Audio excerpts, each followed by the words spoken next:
Is a peace deal or even a ceasefire for Ukraine still a genuine possibility, or is this all just a cruel hoax? Today, Vladimir Putin suggested he was open to direct talks with his great enemy, President Zelenskyy.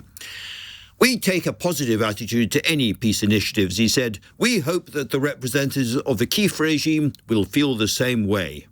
Tomorrow in London, the Foreign Secretary, David Lammy, hosts what looks like a really important meeting of US and European officials to discuss a Ukrainian ceasefire. Among those expected to be there are Trump's Secretary of State, Marco Rubio, who has suggested the US could walk away, and his special envoys, Steve Witkoff and Keith Kellogg. More blather with no real conclusions, or is something actually going on? Let's talk now to Ian Bond, former NATO diplomat in Moscow and Deputy Director of the Centre for European Reform. Ian, welcome to the show. It's hard to judge what's really going on, but I was very struck by the fact that Putin has put this out clearly deliberately as a, you know, he had the Easter ceasefire and broke it repeatedly and almost immediately, but this is something slightly different. Well, yes, but it's not all that new. He said that in the past, but the question is, what does he mean by peace? And he's repeatedly made clear that what he means is effectively the surrender of Ukraine.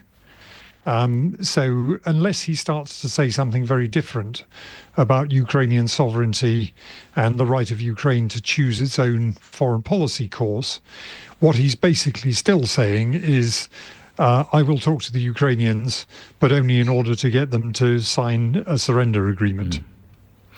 And given the intense mutual hostility between Putin and Zelenskyy, that conversation seems frankly unlikely to happen at all, doesn't it? I think that's right. As far as I'm aware, Putin has certainly not been invited to the Pope's funeral. I think Zelenskyy has talked about the possibility of a meeting with Trump in the margins of the funeral. But yes, it seems quite unlikely that Zelenskyy and Putin are going to bump into each other somewhere. So what is your view of this meeting in London tomorrow? Because to have, you know, that level of Trump officials in London with all the key Europeans as well is quite important, isn't it? Or could be. Well, it's important, but possibly in a bad way. The stories that are coming out of Washington suggest that what the Americans want to do is to browbeat the Ukrainians and everybody else into officially recognizing Crimea as part of Russia, which would be putting a seal of approval on a gross breach of international law. Namely the Russian annexation of Crimea, which is legally part of Ukraine. And saying, we'll let bygones be bygones. The suggestions that are coming out of Washington are that that will be part of the deal, and part of the deal will be that the US will lift sanctions on Russia, again, rewarding Russia for bad behavior.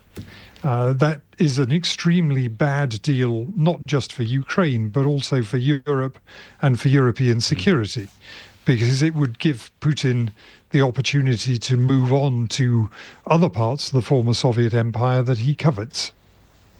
That would be an extremely successful deal for Putin, of course. Do you see any sign at all that Washington is prepared to put real pressure on Russia? No, I've seen no sign whatsoever of that, rather the contrary. Steve Witkoff in particular has been very clear in what he's said to the American media after his visits to Moscow, suggesting that actually eastern Ukraine really should belong to Russia, and that Ukraine should not be allowed to join NATO in particular, but Western organizations that Russia doesn't approve of in general. So I've seen no sign whatever that the Americans are prepared to put Russia under serious economic or military pressure, which is what I think it would take to get a reasonable deal. Well, there is a rather bleak preview of tomorrow's summit, but I fear a pretty accurate one as well. Thank you very much indeed for that.